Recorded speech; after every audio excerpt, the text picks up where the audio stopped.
Hi, it's 1975 and welcome to Elite Dangerous on the Legacy version on Xbox. Now, we do like to try and scan everyone when we're out pirating because, well, it was basically Attack Panda's fault. Me and Scooby went pirating with Attack Panda when he was in 7th Legion and had left the Dark Marauders, and the cheeky git put a 4-ton cargo rack on his FDL and kept 4 tons of cargo in it, and all night we went pirating and we never scanned him. He was in on a wing. He was providing fighter escort and sat there smugly with 4 cargo, which he then laughed about when he told us. So yeah, we spent all night in the presence of somebody from another squadron with cargo on board and didn't rob them. So since then we have a scan everyone policy, but it's not quite scan everyone. Some people I take their word for it, as you'll see in this video as it progresses. Some people out there, it's not worth the hassle, I don't really want to be sitting there stationary typing messages to certain people. Certain people, especially, certain people I'm just kind of happy to take their word for it. A, because I trust them, and B, because they usually have so much firepower on board, I'm not really that worried about pirating them. Now, most commanders that are out in Elite Dangerous won't have cargo on board, but we like to check. It is quite funny when I pull over a Corvette and they're quite often like, why would I have cargo on this thing? You'd be surprised how many vets do. But, we like to try and scan everyone to see, because you never know. You never know if you're going to get lucky or not. Quite often passenger ships have, passengers on board, and combat ships have nothing but weapons. But you have to kind of check. It's not every day we get just shieldless Type 9s, and even when you get a shieldless Type 9 as we had the other night, we scanned it and it still had no cargo. So you never know what you're going to get. You can't tell until you scan it whether it's got cargo or hasn't got cargo. And a lot of piracy is just interdicting people and saying no cargo, free to go. Because although it really annoys those people that call us briefers, the amount of footage I've put up of me just letting people go. I'm sat here with 4 plasmax. I could absolutely, decimate that dolphin, but I'm typing no cargo, free to go, and not shooting a shot at him, because that's what piracy is about. It's not ganking. It's about the cargo. It's about robbing people. There's a lot of commanders I run into that I could just openly start shooting at, start trying to attack and kill. But that's not our style, that's not our roleplay. We are pirates, we are after cargo. The other thing is, when you're out pirating, man, interdictions can be rough.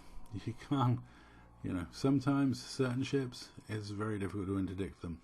And it's quite funny because a lot of the gankers I know are terrible at interdictions, but, still somehow manage to be gankers. And, I wonder what you're up to with your limpets. I know what I'm doing with mine. I'm trying to rob people. I find it odd the amount of people that do high signal sources in Sol, because Sol's such a big system. You can go a long way in Super Cruise to get to those high grade emissions. I mean, I do it, but I'm nuts. So it doesn't surprise me when other people do it. I mean, it's okay for core dynamic composites. I suppose it is a fed system after all. But yeah, you see a lot of people coming through Sol with just limpets on board. And I'm always like, what are they, are they doing signal sources in Sol, or are they just passing through? And then you have the other players that go to Sol, are in a Type 9 or a Type 6 but have no cargo on board whatsoever. They baffle me as to what they're doing in Sol. Also, the reaction to piracy really does depend on what ship you're in. You find people are much more likely to attack me if I'm in my Cobra Mark IV shieldless ship than if I'm in the Great Phantom.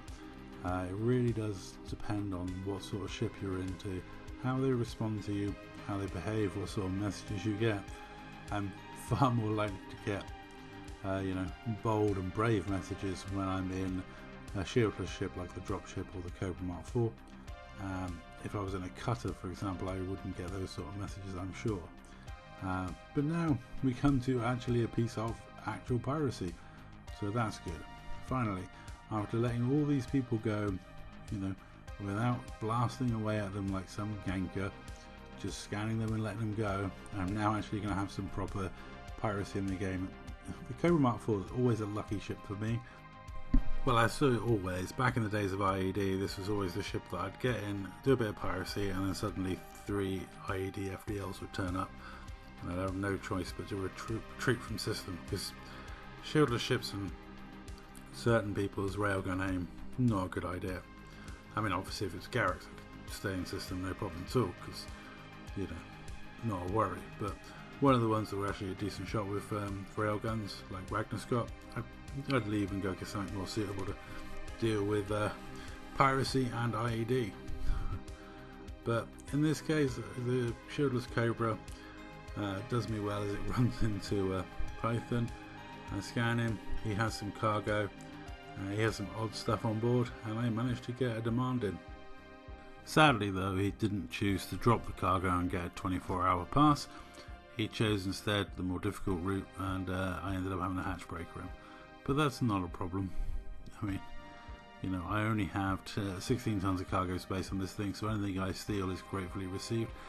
And as I said tonight when I was playing, I don't mind what I steal, it doesn't matter what cargo it is. As long as I get 1 ton, it's successful, and it could be complete rubbish for all I care. As long as it's not limpids, it's allowed. So even if it's bio waste, it counts. And that's all that matters. It's all about that piracy tonnage scoreboard. But yeah, I managed to get 1 hatch breaker away before he escaped. But I've cut out the scooping this time, so no sitting there watching me scoop a few tons of cargo, and you'll just see the cargo spill into space.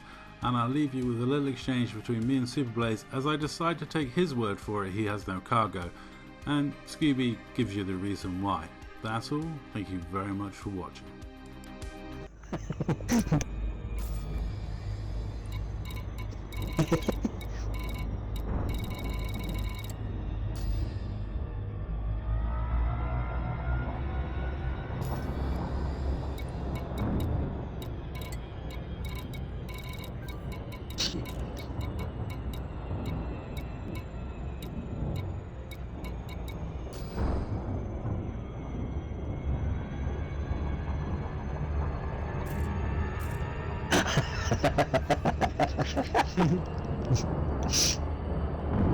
We might be bloodthirsty pirates, but we're not fucking stupid.